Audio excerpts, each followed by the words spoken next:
Okay so आज हम लोगों को पढ़ना है इकोनॉमिक्स और आपका है इंटरनेशनल इकोनॉमिक्स। ठीक है, so international economics is totally related with international trade. अभी ज्वाइन हो रहा है, ठीक है। सो पूरा का पूरा किसके रिलेट किया है? International trade. कौन बताएगा मेरे को व्हाट इज इंटरनेशनल ट्रेड? क्या होता है international trade? The trade done outside the boundary of the country. Very good. But why international trade is necessary for a countries? क्यों करना है trading? What are the Economic reasons? growth. क्या है reason?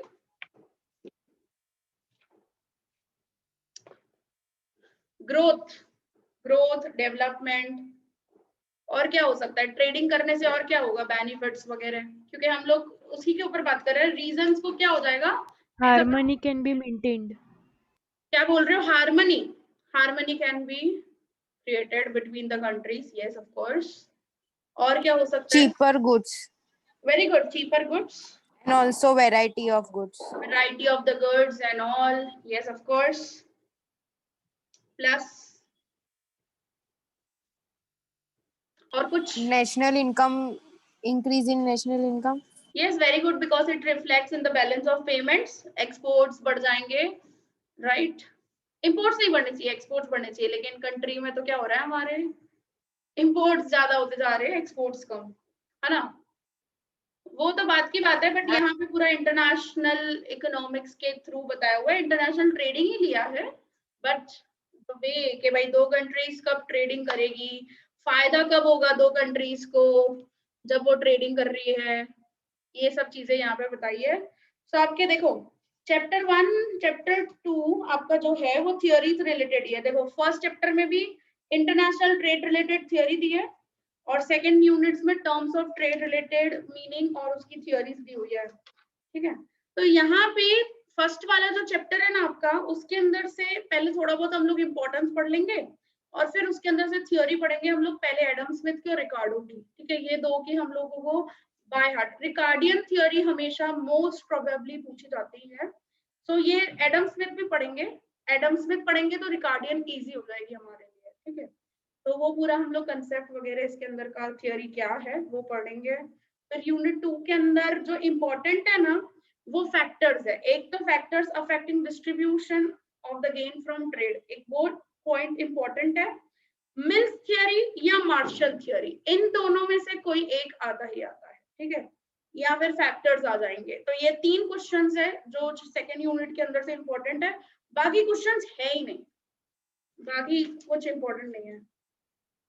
और unit 3 की अगर मैं बात करूं तो यूनिट 3 के अंदर आपको बताया कि अगर कंट्री में फ्री ट्रेडिंग हो, मतलब कंट्रीज के बीच में, there is no government interference, government कोई ड्यूटी ये वो कुछ नहीं लगा रही है, कोई रेस्ट्रिक्शन नहीं लगा रही है, आपस में कंट्री मिल बांट कर एक दूसरे के साथ ट्रेडिंग कर रहे हैं। सो जिसको बोलते हैं हम लोग फ्री ट्रेडिंग करना बिटवीन द कंट्रीज। और same as it is protection, भाई प्रोटेक्शन पॉलिसी अपनाना कि भाई हमारा जैसे कंट्री है ना इंडिया, तो हमारे कंट्री में तो देखा है ना आपने आत्मनिर्भर भारत रिलेटेड बहुत सारी चीजें, या make in India, self reliance, हम लोग इस सब चीजों में बहुत बिलीव करते हैं। तो प्रोटेक्शन पॉलिसी हमारे इंडिया में तो लगती है भाई, इम्पोर्ट ड्यूटी बहुत ज्यादा लगती है, ताकि मतलब एनकरेजमेंट किसको किया जाए, जो हमारे यहाँ की जो इंडस्ट्रीज है और जो फैक्ट्रीज है उनको किया जाए। तो फ्री ट्रेड उसी का ऑपोजिट प्रोटेक्शन पॉलिसी। तो फ्री ट्रेड पॉलिसी और प्रोटेक्शन पॉलिसी रिलेटेड बताया है, और प्रोटेक्शन पॉलिसी रिलेटेड आर्ग्यूमेंट्स भी दिए है कि भाई प्रोटेक्शन पॉलिसी क्यों फायदेमंद है और किस तरीके से इन्फेंट इंडस्ट्री जो अभी अभी इंडस्ट्री ग्रो हुई है ना उसके लिए कैसे फायदेमंद हो सकती है, अनएम्प्लॉयमेंट को कैसे रिड्यूस कर सकता है और इंडस्ट्रियलाइजेशन को कैसे एक्सपांशन कर सकती है प्रोटेक्शन पॉलिसी। तो ये यहाँ पर यूनिट 3 के अंदर आपको बताया हुआ है। ठीक है, अब इसमें से जो इम्पोर्टेंट है ना वो एडवांटेजेस डिसएडवांटेजेस है फ्री ट्रेड पॉलिसी के, फिर प्रोटेक्शन पॉलिसी के आर्ग्यूमेंट्स है, या तो इन्फेंट इंडस्ट्री, अनएम्प्लॉयमेंट। ठीक है, अनएम्प्लॉयमेंट पूछा जाता है और या तो इन्फेंट पूछ ले। ठीक है, इन दोनों में से कुछ पूछ लेते हैं। और एक्सचेंज रेट आपका fourth unit, exchange rate, you know exchange rate, what is exchange rate? एक कंट्री की करेंसी के सामने दूसरी कंट्री की करेंसी की वैल्यू क्या है, जिसको हम लोग एक्सचेंज रेट बोलते हैं। And the exchange rate is totally decided determined according to the demand and supply. ये सब जनरल चीजें हैं एकदम, जिसको मैं ओवरव्यू कर रही हूँ। यहाँ पे आपको पहले कौन सा system, free exchange rate and flexible exchange rate, sorry free बोलो या फ्लेक्सिबल एक्सचेंज रेट बोलो, एक ही चीज है। आजकल क्या हो गया है, वैसे गवर्नमेंट मेंटेन करती थी हमारे इंडिया में, but after liberalisation, privatisation and globalisation, मतलब 1991 के बाद जो पॉलिसीज, इकोनॉमिक रिफॉर्म्स निकाले थे ना, उसके अंदर एक्सचेंज रेट जो निकाला था वो फ्लेक्सिबल कर दिया, मतलब according to the demand and supply. अभी जो भी करेंसी का हमारा $1 equals to how much rupees जो भी डिसाइडेड होगा ना, वो गवर्नमेंट बीच में नहीं आएगी। अब क्या होगा, according to the demand and supply. लेकिन ऐसा नहीं होता है एक्चुअली, कभी कभार कभी आउट ऑफ कंट्रोल हो जाती है ना चीजें, तो बीच में आना पड़ता है सरकार को कंट्रोल करने के लिए, ठीक है। तो ये फ्लेक्सिबल एक्सचेंज रेट रिलेटेड बताया कि भाई फ्लेक्सिबल एक्सचेंज रेट फायदेमंद है कि नुकसानकारक है, ये बहुत इजी चैप्टर है। फिर डिटर्मिनेशन के भाई एक्सचेंज रेट कैसे डिटरमाइन होता है, डिमांड सप्लाई के अकॉर्डिंग। और सबसे आईएमपी थियरी है इस चैप्टर की, परचेजिंग पावर पैरिटी थियरी। आप लोगों ने पढ़ा होगा पीपीपी, ट्रिपल पी, 12th में और ऐसे सब में पढ़ते हुए आए हो। सिर्फ इतना पढ़ा है पीपीपी, बट ये होती क्या है थियरी वो नहीं पढ़ी आपने। जब पढ़ोगे तो 6th वाली पॉइंट जो है ना, वो बहुत ज्यादा इंपॉर्टेंट है। मतलब इसके अंदर से फ्लेक्सिबल आर्ग्यूमेंट्स, फेवर और अगेंस्ट, वो 2 question, determination of exchange rate और परचेजिंग पावर, ये 4 क्वेश्चन इंपॉर्टेंट है चैप्टर के अंदर, ठीक है। तो इंपॉर्टेंस मैंने बता दिए है जनरली, ठीक है। अब हम लोग आ जाते हैं यूनिट 1 की तरफ। चलो यूनिट 1 में सबसे पहले तो भाई इंटरनेशनल ट्रेड के बारे में बताया और उसके फायदे बताए कि इंपॉर्टेंस क्या क्या है। तो मैं फटाफट से उसको क्विक जाती हूँ, क्योंकि इतना ज्यादा हम लोग लिख सकते हैं, है ना, इसके बारे में हम लोग चीजें लिख सकते हैं खुद भी। ये कब से 11th स्टैंडर्ड से पढ़ते हुए आ रहे हैं हम लोग, इंटरनल इंटरनेशनल ट्रेड। तो यहाँ पे लिखा है कि अगर इंटरनेशनल ट्रेड होता है तो सबसे बड़ा फायदा उसका क्या है कि नेचुरल रिसोर्सेज, जो वर्ल्ड के पास नेचुरल रिसोर्सेज है, उसका बहुत फुलर यूटिलाइजेशन पॉसिबल होगा अगर इंटरनेशनल ट्रेडिंग होता है। क्योंकि जो कंट्री जिस चीज में अच्छी है वो कंट्री वो प्रोड्यूस करेगी, और हमारी कंट्री से फॉर एग्जांपल जिस चीज में अच्छी है वो प्रोड्यूस करेगी। मतलब ऐसा जरूर थोड़ी है कि हर कंट्री के पास हर टाइप ऑफ रिसोर्सेज अवेलेबल ही है। तो जिस कंट्री के पास जो रिसोर्सेज है उसको वो ज्यादा से ज्यादा यूटिलाइज कर सकती है। तो नेचुरल रिसोर्सेज का फुलर यूटिलाइजेशन पॉसिबल है।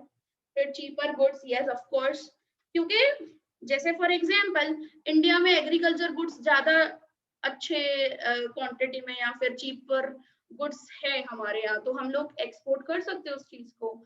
ऐसे ही सेम से फॉर एग्जांपल कोई दूसरी कंट्री है, उसके अंदर कुछ चीपर, मतलब वहां पे बहुत लो कॉस्ट ऑफ प्रोडक्शन है, बहुत कम कॉस्ट ऑफ प्रोडक्शन में बन जाता है। जैसे अभी हम लोग खुद यहाँ पे टेक्नोलॉजी ये वो सब बनाने बैठेंगे ना इंडिया में, तो क्या हो जाएगा, जो कॉस्ट ऑफ प्रोडक्शन है वो क्या हो जाएगा, बहुत ज्यादा हो जाएगा। तो इस वजह से हम लोग क्या कर देते हैं, बाहर वाली कंट्री से इम्पोर्ट कर लेते हैं। तो जैसे जापान है, जर्मनी है, वो उधर का स्पेशलाइजेशन वैसा है, ठीक है। फिर है variety of goods, of course there many variety of goods अब मिल जाते हैं हम लोगों को। जैसे अभी देखो इंटरनेशनल ट्रेड नहीं होता तो आप मेरे को बताओ फॉरेन डायरेक्ट इन्वेस्टमेंट कैसे पॉसिबल होता इतना ज्यादा। तो ट्रेडिंग करना बहुत जरूरी है, कंट्रीज के बीच में ट्रेडिंग होना बहुत जरूरी है। इससे रिलेशन, बहुत सारी वेराइटीज, हमारा देखो वेस्टर्न कल्चर, ये वो सब चीजें कैसे आया, तो ये सब ट्रेडिंग की वजह से ही चीजें होती है। और वेराइटी भी, स्टैंडर्ड ऑफ लिविंग पे भी असर आता है उस चीज का। सो हम लोग ज्यादा वेराइटी ऑफ गुड्स एंजॉय कर सकते हैं, जैसे मैकडोनल्ड्स है अभी ये सब। अब बताओ मेरे को, इंटरनेशनल ट्रेडिंग और ऐसा सब कुछ नहीं होता तो हम लोगों को मिल पाते, हम लोग खमन ढोकला ये सब चीजें खाते रहते हैं। हम लोगों को कुछ बाहर का पता ही नहीं चलता क्या हो रहा है, कैसे हो रहा है, वहाँ का कल्चर कैसा है। तो ये ट्रेडिंग करने से बहुत सारी चीजें क्या हो जाती है, चेंज हो जाती है। फिर है surplus production, yes of course, specialisation आ जाता है ना, कि भाई जो कंट्री जिस चीज में अच्छी है वो प्रोड्यूस करे। भाई जापान मशीनरी में अच्छी है तो मशीनरी प्रोड्यूस करेंगे, टेक्नोलॉजी में अच्छी है तो टेक्नोलॉजी प्रोड्यूस करे। एग्रीकल्चर में क्यों आना है भाई, इंडिया एग्रीकल्चर प्रोड्यूस कर रही है, फिर एक्सचेंज कर दो, इससे दोनों कंट्रीज का फायदा हो जाएगा। ठीक है, तो ऐसे सब चीजें बहुत होती है इंटरनेशनल ट्रेड में। And competition of course, nowadays the world has a global market, so पूरा कॉम्पिटिटिव, मतलब कंपटीशन जबरदस्त का हो चुका है इंटरनेशनल ट्रेड की वजह से। मतलब इंडिया को भी फेस करना मिल रहा है कि उसकी क्वालिटी और ये सब चीजें कैसे सुधारी जाए और ज्यादा, मतलब इंडस्ट्रियल गुड्स जो है, एग्रीकल्चर में तो इंडिया को बोलने की जरूरत नहीं है, वो अच्छा ही है, स्पाइसेस और ये सब चीजें, उसका कॉटन हो गया या क्या, बट दूसरी जो चीजें हैं इंडस्ट्रियल गुड्स में, उसको थोड़ा बहुत इम्प्रोवाइजेशन करना है। तो ये कंपटीशन होगा तो हमारे अंदर क्यूरियोसिटी आएगी ना, हम लोग भी आगे बढ़े। भाई कंपटीशन ही नहीं होगा तो मजा कैसे? भाई मेरे को पता है मैं ही खाली रैंक करूं क्लास की, और कोई तो है ही नहीं। मैं तो ठीक है जो पढ़ाई करती हूँ वैसे ही पढ़ाई करूंगी, लेकिन कंपटीशन पैदा होगा तो हम लोग एक दूसरे के साथ लड़ना शुरू करेंगे, तो वो उसका मजा अलग है, जिससे ज्यादा बेनिफिट्स हो सकते हैं। तो कंपटीशन होना चाहिए। फिर है wider market, of course wider market तो हो ही जाएगा। फिर है bulk production and economies of a scale. So economies of a scale means profitability और प्रोडक्टिविटी बढ़ सकती है, बल्क लेवल पे हम लोग प्रोडक्शन कर सकें। लेकिन देखो क्या होता है जनरली, जैसे इंडिया है, एग्रीकल्चर भी प्रोड्यूस कर रहा है, इंडस्ट्री भी प्रोड्यूस कर रहा है, लेकिन सोचो जरा, अगर इंडिया इंडस्ट्रियल गुड्स में और इंडस्ट्रियल टेक्नोलॉजीज में अगर अच्छा नहीं है, ठीक है, तो उसको एग्रीकल्चर पे कंसंट्रेट करना चाहिए ना। अगर एग्रीकल्चर पे कंसंट्रेट करेगा तो ज्यादा से ज्यादा हम लोग और बेटर क्वालिटी और वो सब चीजें प्रोड्यूस कर सकेंगे और बल्क प्रोडक्शन कर सकेंगे। तो जो कंट्री जिस चीज में अच्छी है उसको वही करना चाहिए, तो जिससे बल्क प्रोडक्शन पॉसिबल होगा, और फिर इंटरनेशनल ट्रेडिंग कर दो ना, ऐसा यहाँ पे बताया हुआ है, जिससे प्रोडक्टिविटी और प्रॉफिटेबिलिटी दोनों बढ़ जाएगी। फिर है possibility of economic development, yes of course. So पता चलेगा ना, नॉलेज डिस्ट्रीब्यूट होगा, ट्रेडिंग से बहुत ज्यादा फायदे हैं। नॉलेज पता चले, इंपोर्टिंग आप कर सकते हो मशीनरीज एंड ऑल का जो कंट्री में नहीं है या क्या, ये सब चीजें हो सकती है। तो जिसकी वजह से क्या होगा, जनरली इकोनॉमिक डेवलपमेंट कंट्री का बढ़ता चला जाएगा, क्योंकि मशीनरी लाएंगे, प्रोडक्शन करेंगे, जीडीपी बढ़ेगा, मतलब काट साट के तो डेवलपमेंट ही हो रहा है, लोगों को एम्प्लॉयमेंट मिलेगी, गरीबी हटेगी, मतलब इट्स इंटरलिंक्ड। हाँ, पूरा का पूरा एक सर्क्यूलर फॉर्म में आ जाता है कि भाई इंटरनेशनल ट्रेड बढ़ाओगे तो ऐसा सब चीजें होगा। फिर टेक्निक्स ऑफ प्रोडक्शन चेंज होगी, क्योंकि मुझे पता ही नहीं होगा, मैं इकलौती से, फॉर एग्जांपल मेरे क्लास में 70 या 75% आ रहे हैं मेरे, और मैं ही रैंक करूं, और तो कोई रैंकर ही नहीं है, बताओ। और अभी फॉर एग्जांपल कोई दूसरा कॉम्पिटिटर आ रहा है, उसका तो लेवल ही एकदम अलग है, उसका तरीका एकदम काम करने का अलग है, तो मेरे को होगा ना कि यार यार ये कैसा टेक्निक अपना रहा है, कैसा कर रहा है। तो इंटरनेशनल ट्रेडिंग में भी यही चीज होती है कि हाँ, कि वो कैसा टेक्नोलॉजी यूज कर रहा है। तो इंडिया में इतना जो चेंज आया भाई, अभी जो फैक्ट्रीज है उनमें सब में mostly capital intensive production techniques अपनाई गई है, इतना ज्यादा हम लोग देख रहे हैं कि भाई हर जगह मशीनरी मशीनरी मशीनरी यूज कर रहे हैं। तो ये सब चीजें चेंजेस कहाँ से आए? तो ये इंटरनेशनल ट्रेडिंग से पता चलता है कि बाहर क्या चल रहा है, कैसे चल रहा है।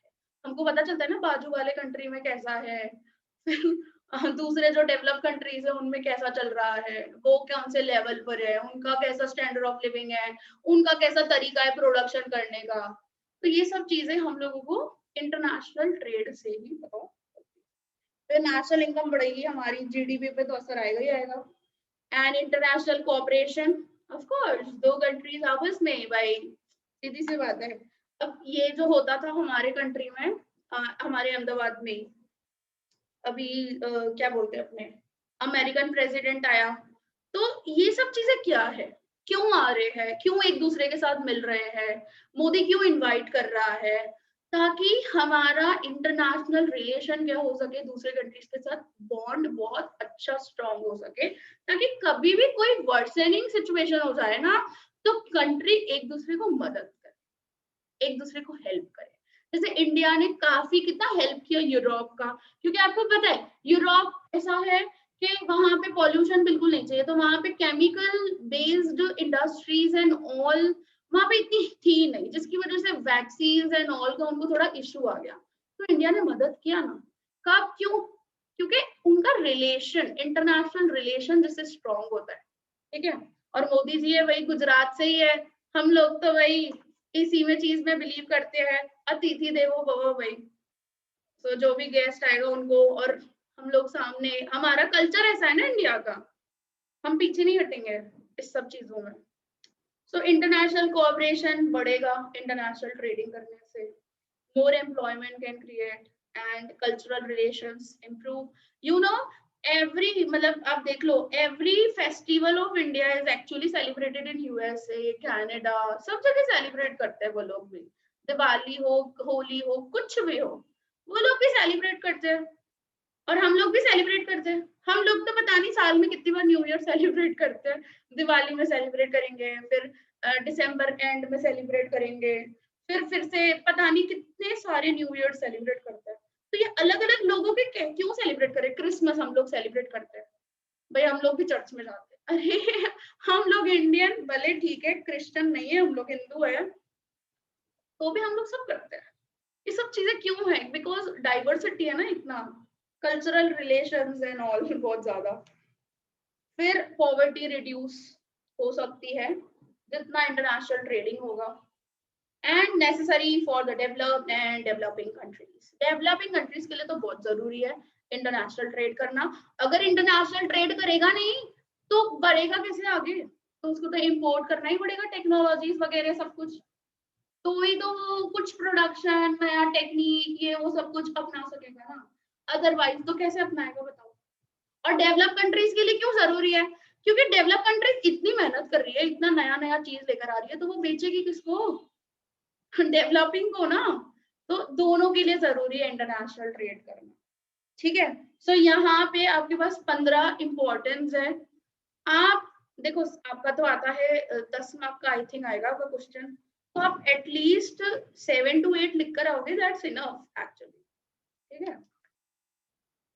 फिर हम लोग है ना, इक्वल कॉस्ट वाली थ्योरी इतनी इंपॉर्टेंट नहीं है और बहुत बेसिक सी दी हुई है, तो हम लोग डायरेक्टली जंप करते हैं एडम स्मिथ की थ्योरी, जो या एडम स्मिथ या रिकार्डियन, मतलब रिकार्डो की बहुत ज्यादा इंपॉर्टेंट होती है थ्योरी, और एक है थ्योरी हेक्सर रोलिन की, लेकिन वो और में निकल जाएगी अगर आप रिकार्डो थ्योरी करोगे तो। Ricardo theory is very easy actually, तो इट्स बेटर कि आप अच्छा स्कोर करो, और क्यों आप हार्ड चीजें पढ़ो, इजी पढ़ लो और अच्छा स्कोर कर लो, लिख कर भी आओ, भर के आओ पेजेस। हमारे गुजरात यूनिवर्सिटी में तो यही है भाई, पेजेस भरो, कुछ भी करो पेजेस भरो, मार्क्स मिल जाएंगे तुम लोगों को। ऐसा ही करते हैं, एक्सपीरियंस तो हो गई आप लोग, है या ना?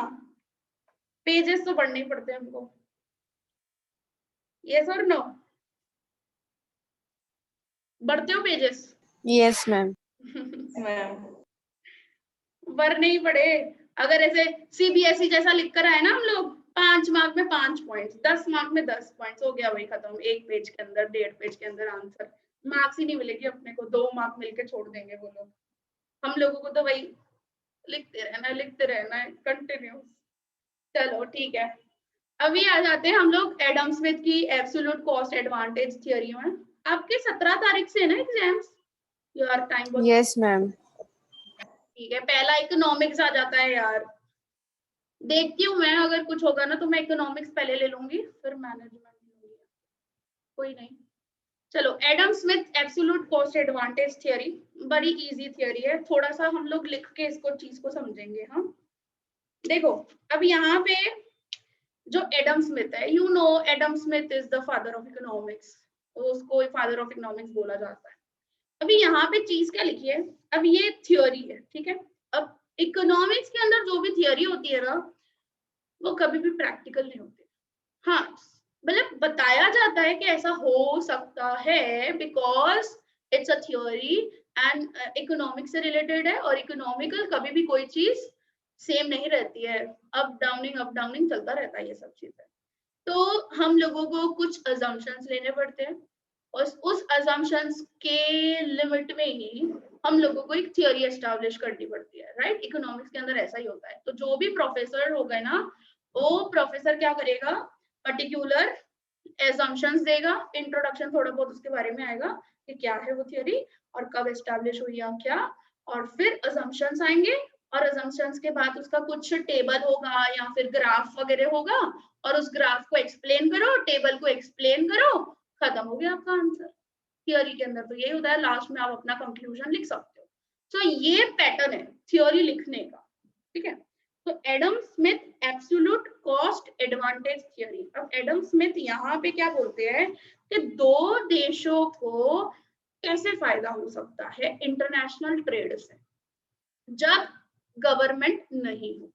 तो यहाँ पे मेन चीज सबसे पहले दिमाग के अंदर फिक्स करनी है, मतलब हम लोगों को थोड़ी बहुत लिमिट्स क्रिएट करनी है कि एडम स्मिथ सबसे ज्यादा यहाँ पे बिलीव करता है फ्री ट्रेड में, कि भाई अगर फ्री ट्रेडिंग है जब कंट्रीज के बीच में, तो एक कंट्री दूसरे कंट्री में कैसे प्रोडक्शन हो सकता है और कैसे मदद रूप हो सकता है, जहां पे फैक्टर्स ऑफ प्रोडक्शन भी अगर सिमिलर होते हैं, कांस्टेंट होते हैं वहां पे, तो हम लोगों को यहाँ पे कुछ अज्यूम करना पड़ता है, ठीक है। सो यहाँ पे एडवांटेज कैसे हो रहा है, ताकि ऐसा नहीं है कि देखो अभी जैसे इंडिया एग्रीकल्चर वीट भी प्रोड्यूस कर रहा है और फिर से फॉर एग्जांपल कुछ इंडस्ट्रियल गुड्स भी प्रोड्यूस कर रहा है, तो ये तो अब इंडस्ट्रीज में अच्छा नहीं है इंडिया, फॉर एग्जांपल एग्रीकल्चर में अच्छा है, तो उसको उस पर कॉन्सेंट्रेट करना चाहिए ना, राइट। और से फॉर एग्जांपल जापान का अगर मैं ले लूं, तो जापान इंडस्ट्रियल चीज में अच्छा है, इंडस्ट्रीज टेक्नोलॉजी में अच्छा है, तो उसको वो प्रोड्यूस करना चाहिए, एग्रीकल्चर नहीं करना चाहिए,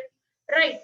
और अगर फ्री ट्रेड है, कोई भी रेस्ट्रिक्शंस है नहीं ट्रेड में, तो जापान और इंडिया आपस में कर दे, ट्रेडिंग कर दे, भाई India agriculture goods and all वो जापान को प्रोवाइड करे और जापान उसको मशीनरी प्रोवाइड करे, तो ऐसे हो सकता है ना, एक दूसरे को फायदा हो सकेगा ना भाई।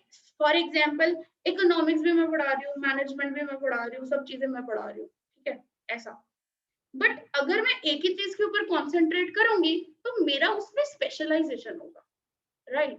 लेकिन मैं सब कचरा करूं तो कैसा होगा बताओ, कोई चीज अच्छी नहीं होगी ना इकोनॉमिक्स, क्योंकि देखो दो कभी भी चीजें हम लोग करते हैं ना एक साथ, तो एक ना एक तो थोड़ी बहुत किसी में कुछ ना कुछ कमी रह जाती है।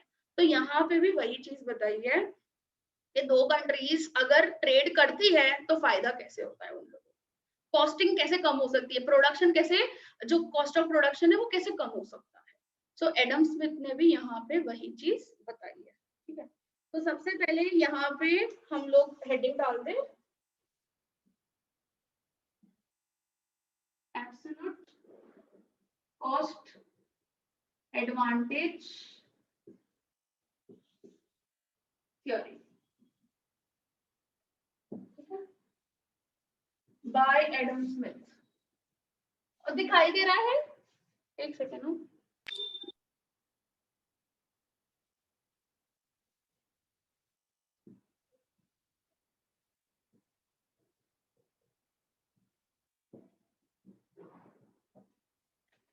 देखो यहाँ पे क्या लिखा है इंट्रोडक्शन में कि एडम स्मिथ एक्सट्रोल्ड मतलब गुणगान गाना भाई, किसके, the virtues of the free trade, भाई देश में क्या होना चाहिए, अलग अलग कंट्रीज में क्या होना चाहिए, फ्री ट्रेडिंग होनी चाहिए, फ्री ट्रेड को यहाँ पे प्रायोरिटी दी हुई है एडम स्मिथ ने। These are the result of advantages of division of labor and specialization both at the national and international level।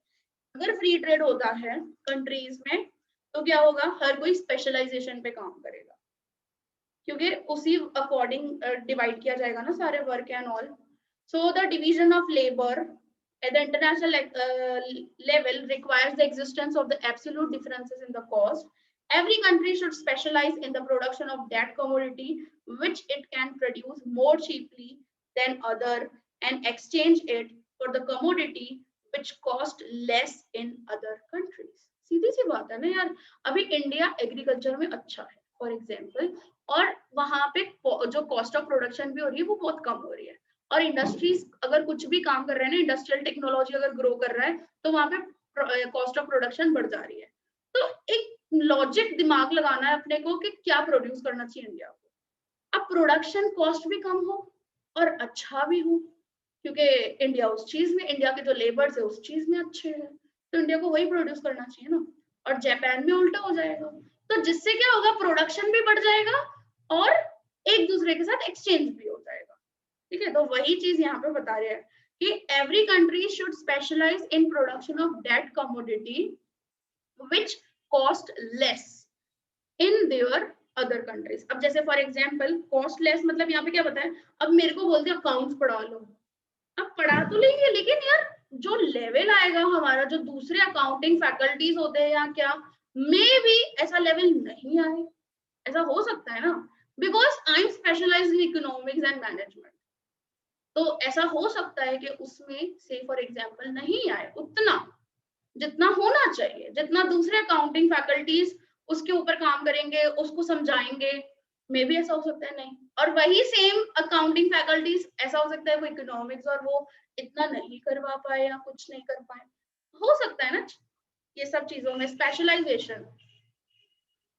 So according to Smith, whether which advantage which one country has over another, be natural or acquired, is in this respect of no consequence. The theory of absolute advantage was advanced to buttress Smith's argument that if there was no government, देखो Smith यहाँ पे है ना बताया हुआ है, इसमें theory दी हुई है, सेकेंड यूनिट के अंदर दी हुई है शायद स्मिथ की,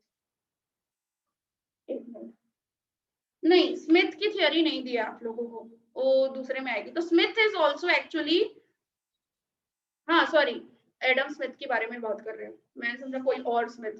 So Smith's argument that if there was no government involvement in trade and if each individual was left to do what in his or her own best interest, then there would be more goods and services available, prices would be reduced, wealth of the each nation measured as the welfare of the citizens would increase, and Smith theories was offered to replace मर्चेंटलिज्म। इसमें spelling wrong लिखी है, मर्चेंटलिज्म मतलब exchanging करना, trading करना, ठीक है।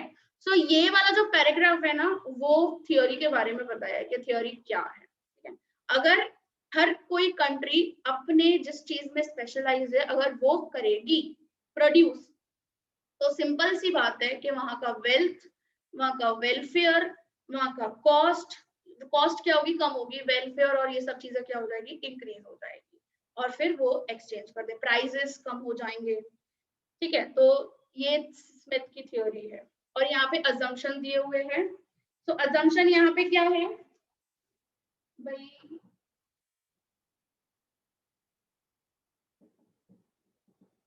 दो countries है, टू कंट्रीज,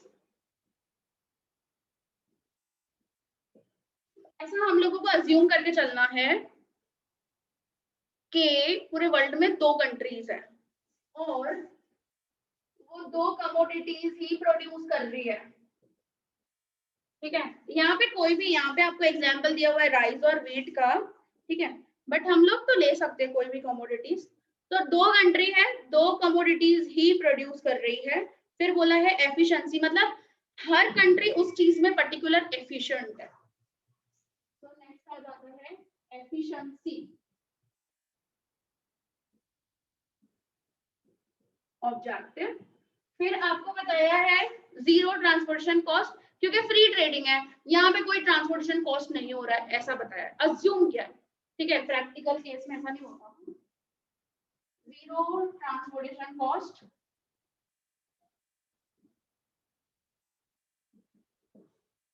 फिर बताया है फैक्टर मोबिलिटी, भाई एक जगह से दूसरे जगह एक्सचेंज हो सकता है, चाहे टेक्नोलॉजी हो, अब फैक्टर्स सारे जो भी हो, टेक्नोलॉजी हो, रॉ मटेरियल हो, या फिर लेबर हो, एंटरप्रेन्योर हो, तो ये सारे फैक्टर्स क्या है, मोबिलिटी भी हो सकती है, इमोबिलिटी भी हो सकती है, दोनों हो सकते हैं, चांसेस है। तो यहाँ पे एक और असम्पशन आ गया, फैक्टर मोबिलिटी या फिर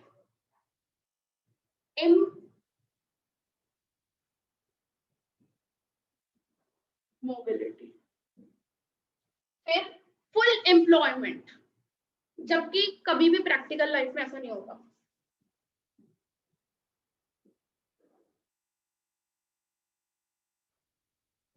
फुल एम्प्लॉयमेंट मतलब जितने भी लेबर फोर्स है जितना भी कंट्री में, वो सब इन्वॉल्व है उसी चीज में, ऐसा माना जा रहा है, सबके सब एम्प्लॉयड है, जितना भी लेबर फोर्स है, जितना भी एक्टिव लेबर फोर्स है, ठीक है। So this difference is absolute cost arises when one country is in a position to produce a commodity at very low cost compared to another country, and the other country can produce some other commodity at very low cost. compared to the first country. So all this become possible when a country is endowed with a special kind of soil, climate conditions, facility. अभी यही ऐसी चीज होती है ना, क्योंकि हमारे India की जो लैंड फर्टिलिटी और ये सब चीजें हैं वो एग्रीकल्चर गुड्स के लिए फॉर एग्जांपल अच्छी है, या एग्रीकल्चर गुड्स भी छोड़ दो, अभी पर्टिकुलर एक कमोडिटी पे आ जाते हैं, से फॉर एग्जांपल व्हीट में अच्छी है इंडिया। हमारे यहाँ का जो क्लाइमेटिक कंडीशन है वो सिर्फ व्हीट में अच्छा है, राइस में अच्छा नहीं है, थोड़ा बहुत है, तो उसकी वजह से हमारा क्या हो जाता है, अगर हम लोग राइस प्रोड्यूस करेंगे तो हमारा खर्चा बढ़ जाएगा भाई, ठीक है। और अगर जापान में क्या है, राइस बहुत अच्छा है, वहां पे फर्टिलिटी और क्लाइमेट कंडीशंस राइस के लिए बहुत अच्छा है, तो सीधी सी बात है ना, और जापान राइस प्रोड्यूस करे, इंडिया व्हीट प्रोड्यूस करे और फिर एक्सचेंज कर दे।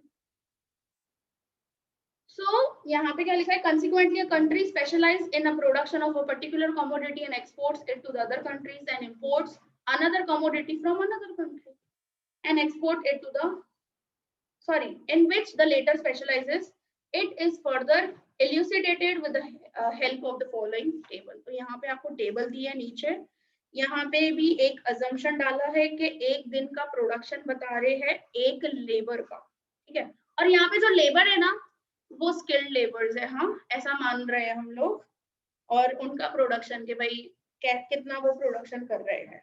तो यहाँ पे इंडिया और नेपाल का एग्जाम्पल ये दो कंट्रीज, इंडिया एंड नेपाल,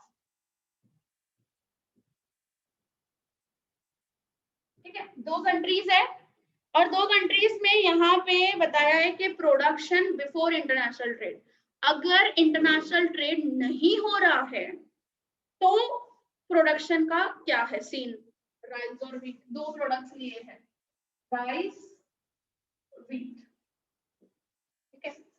अब राइस इंडिया ग्रो कर रहा है टू यहाँ पे बताया हुआ है, वो कुछ नहीं बताया है, सिर्फ 1 डेज प्रोडक्शन बता दिया है 1 लेबर का, सो 2, और व्हीट प्रोड्यूस कर रहा है 4, ठीक है। और उसी वक्त नेपाल जो है वो राइस प्रोड्यूस कर रही है 4 और व्हीट प्रोड्यूस कर रहा है 2। अब मुझे बताओ इंडिया का एब्सोल्यूट एडवांटेज किस में है, व्हीट में कि राइस में? ऐसे ही पता चल सकता है आपको अगर थियरी थोड़ी बहुत अंडरस्टैंड की तो। Just tell me. Wheat, right. अगर फॉर एग्जांपल इंडिया अगर राइस प्रोड्यूस ही नहीं करे तो क्या व्हीट का प्रोडक्शन डबल हो सकता है? Just tell me. Yes, ma'am. Wheat में जो उसको मेहनत लग रही है या क्या, तो उसकी वजह से तो खाली 2, और अगर पूरी लैंड, जैसे फॉर एग्जांपल मैं ऐसे लैंड का एग्जांपल बताऊं, अब ये लैंड है, इतने पार्ट में हम लोग व्हीट प्रोड्यूस कर रहे हैं, ठीक है, फॉर एग्जांपल ये हमारे पास लैंड है, ठीक है, मैंने आधी आधी कर दी लैंड, इतने पार्ट में व्हीट जो प्रोड्यूस हो रहा है वो 4 हो रहा है, और इसी पार्ट में हम लोग अगर राइस प्रोड्यूस कर रहे हैं तो 2 कर रहे हैं। अगर मैं पूरा का पूरा व्हीट कर दूं तो डबल हो जाएगा, 8 हो जाएगा ना, तो वही चीज मैंने बोली कि क्या डबल हो सकता है, वही चीज। Similar thing happens with the Nepal. Nepal का आ जाओ, नेपाल है अगेन व्हीट ग्रो कर रहा है 1 डे, एक लेबर वहां पे, एक लेबर एक दिन में प्रोडक्शन व्हीट का कर रहा है 2 और राइस का कर रहा है 4। तो अगर वहां पे क्या हो जाए, सारा का सारा राइस हो जाए तो क्या होगा? डबल हो जाएगा राइस। डबल हो जाएगा। तो इंडिया को इसके ऊपर कॉन्सेंट्रेट करें, नेपाल इसके ऊपर कॉन्सेंट्रेट करें, और दोनों एक दूसरे के साथ एक्सचेंज करें, क्योंकि एडम स्मिथ तो बोल रहा है ना कि फ्री ट्रेड है, कोई रेस्ट्रिक्शन है नहीं, कोई ड्यूटी व्यूटी कुछ है नहीं, उन दोनों को एक दूसरे के फायदे हो जाएंगे। यस और नो? कॉस्ट एडवांटेज मिल रहा है ना उस चीज का। वही चीज बताया है कि अगर प्रोडक्शन आफ्टर इंटरनेशनल ट्रेड अगर हो जाता है तो राइस को अगर मैं 0 कर दूं तो व्हीट क्या हो जाएगा? 8 हो जाएगा। और अगर मैं नेपाल में व्हीट को 0 कर दूं, व्हीट कुछ प्रोड्यूस नहीं कर रही हूं मैं फॉर एग्जांपल, तो राइस का जो प्रोडक्शन हो जाएगा वो क्या हो जाएगा? 8, ठीक है। तो चेंज कितना आया यहाँ पे? व्हीट का प्रोडक्शन से फॉर एग्जांपल देखो यहाँ पे अगर मैं चेंज देखूं तो ये -2 हो गया चेंज राइज में, और ये यहाँ पे +4 हो गया इसके अंदर चेंज। और नेपाल में अगर मैं देखूं तो यहाँ पे +4 हो गया और यहाँ पे -2 हो गया। ठीक है, तो ये चेंज आपको देखने को मिला ना? यस। अभी क्या किया इन लोगों ने, अब ग्राफिकल प्रेजेंटेशन के लिए इन्होंने इसको कंसीडर किया है, से फॉर एग्जांपल राइस को कंसीडर किया है 1 रेशियो में लेकर आए हैं, समझ रहे हो, रेशियो में। तो यहाँ पे मुझे बताओ इंडिया का रेशियो क्या निकलता है? 1 रेशियो, जस्ट टेल मी। हम लोग रेशियो में अगर इस चीज को लेकर आए, इंडिया में क्या हो रहा है अगर बिफोर इंटरनेशनल ट्रेड है तो? 1 रेशियो 2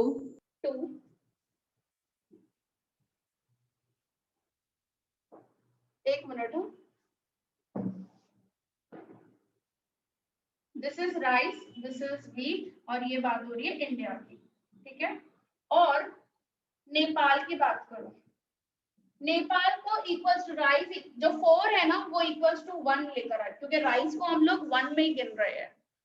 तो यहाँ पे कितना हो जाएगा व्हीट रेशियो अगर हम लोग देखें तो? बताओ, जल्दी बताना, और रिजॉइन हो जाना फटाफट से, क्योंकि मैं ये थ्योरी कंप्लीट करूंगी। ये 1 है तो ये कितना होगा, हाउ मच?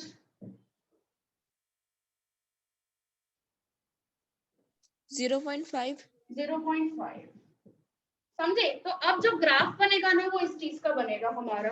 अब मीटिंग एंड हो जाएगी, हाँ, तो फटाफट से रिजॉइन हो जाना प्लीज, क्योंकि ये थियरी बस ये ग्राफ अपना है और थोड़ा सा हम लोगों को वो क्या बोलते हैं एनालिसिस पढ़ना है, दैट्स इट, खत्म थियरी एडम स्मिथ की।